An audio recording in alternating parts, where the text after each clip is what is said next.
Hi friends, welcome to my channel. ఈరోజు మన వీడియోలో కట్టె పొంగల్ని చాలా సింపుల్గా ఎలా తయారు చేసుకోవాలో చూపించబోతున్నాను. దీనిని వెన్ పొంగల్ అని కూడా అంటారండి. ఎక్కువగా పూజలు వ్రతాలు ఉన్నప్పుడు టెంపుల్స్లోనూ ప్రిపేర్ చేస్తూ ఉంటారు. కమ్మనైనా ఈ కట్టె పొంగల్ని ఎలా తయారు చేసుకోవాలో వీడియోలోకి వెళ్ళి చూసేద్దాము. ఈ కట్టె పొంగల్ కోసమని స్టవ్ పైన ప్యాన్ పెట్టి దానిలో 1 కప్పు వరకు పెసరపప్పుని వేసుకోండి. చిన్న మంట మీదే పెసరపప్పుని దోరగా వేయించాలండి. మంచి కమ్మటి వాసన రావాలి, లైట్ గోల్డెన్ షేడ్ రావాలి. అంతవరకు నిదానంగా సన్నటి సెగ మీదే వేయించుకోండి. కనీసం 5 నుండి 10 నిమిషాలైనా పెసరపప్పుని వేయించాలి.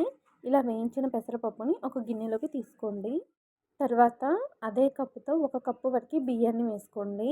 బియ్యాన్ని రేషన్ రైస్ అయినా తీసుకోవచ్చు, సోనా మసూరి రైస్ అయినా తీసుకోవచ్చు. బియ్యాన్ని కాస్త తగ్గించైనా వేసుకోవచ్చు. ఈ బియ్యాన్ని పెసరపప్పుని నీళ్లు వేసి 2-3 సార్లు శుభ్రంగా కడగండి. కడిగేసి నీళ్ళన్నీ వంచేసేయండి. బియ్యాన్ని పెసరపప్పుని నానబెట్టాల్సిన పని లేదు. 2-3 సార్లు శుభ్రంగా కడిగితే సరిపోతుంది. ఇప్పుడు స్టవ్ పైన ఒక గిన్నెను పెట్టి పెసరపప్పుని బియ్యాన్ని ఏ కప్పుతో అయితే తీసుకున్నామో అదే కప్పుతో 6 కప్పుల వరకు నీళ్ళని పోసుకోండి. 6 కప్పుల వరకు నీళ్ళని పోసుకున్న తర్వాత మూత పెట్టి నీళ్ళని బాగా కాగనివ్వాలి. తర్వాత వేరొక స్టవ్ పైన కుక్కర్ గిన్నె పెట్టి దానిలో 1/2 కప్పు వరకు నెయ్యిని వేసుకోండి. ఈ పొంగల్ని కుక్కర్లో అయినా చేసుకోవచ్చు, నార్మల్ గిన్నెలో అయినా చేసుకోవచ్చు అండి.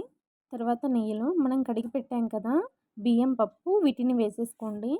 ఇవి వేసుకున్న తర్వాత మీడియం ఫ్లేమ్లో 5 నిమిషాలు బియ్యాన్ని పప్పుని వేయించుకోండి.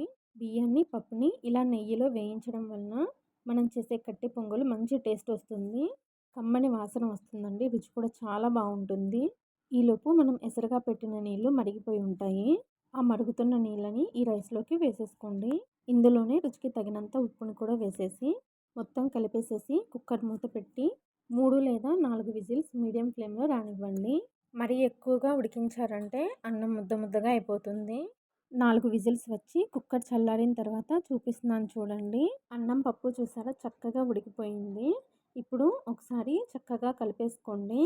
కన్సిస్టెన్సీ చూసారు కదా, ఇలా ఉంటే సరిపోతుంది. ఇప్పుడు ఈ కుక్కర్ని పక్కన పెట్టేసేసి స్టవ్ పైన ఒక ప్యాన్ పెట్టి దానిలో 3/4 కప్పు వరకు నెయ్యిని వేసుకోండి. నెయ్యి కరిగిన తర్వాత దీనిలో 1 టేబుల్ స్పూన్ మిరియాలు, 2 స్పూన్లు అల్లం తరుగు, 1/2 స్పూన్ వరకు జీలకర్రను కూడా వేసుకొని అల్లం, జీలకర్ర, మిరియాలని దోరగా నెయ్యిలో వేయించండి. అల్లాన్ని పచ్చివాసన పోయే వరకు వేయించిన తర్వాత దీనిలోనే 8 నుంచి 10 పచ్చిమిరపకాయలని ఇలా చిన్న ముక్కలుగా కట్ చేసి వేసుకోండి. దీనిలోనే 4 ఎండుమిరపకాయలని తుంచి వేసుకోండి.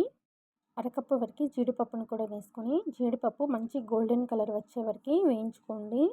జీడిపప్పు కూడా చక్కగా వేగిన తర్వాత దీనిలో కొంచెం కరివేపాకు, 1/2 స్పూన్ వరకు ఇంగువని కూడా వేసుకొని ఒకసారి కలిపేసి స్టవ్ ఆఫ్ చేసి ఈ తాలింపుని మనం ముందుగా ఉడికించిన పొంగల్లో వేసేసి కలిపేసేయండి. ఇలా అంతా కలిపేసేసుకొని వేడివేడిగా సర్వ్ చేసుకోవడమేనండి. చాలా రుచిగా ఉంటుందండి. నోట్లో వేసుకుంటేనే అలా కరిగిపోతుంది. ఆ మిరియాలు, పచ్చిమిర్చి, అల్లం ఫ్లేవరు చాలా బాగుంటుంది ఈ పొంగల్లో. ఈ పొంగల్ని పల్లీ చట్నీతో కానీ సాంబార్తో కానీ సర్వ్ చేసుకోండి, చాలా బాగుంటుంది. పొంగల్ అంటే ఇష్టం లేని వాళ్ళు కూడా ఒక ప్లేట్ ఎక్స్ట్రాగానే తినేస్తారండి. Thanks for watching.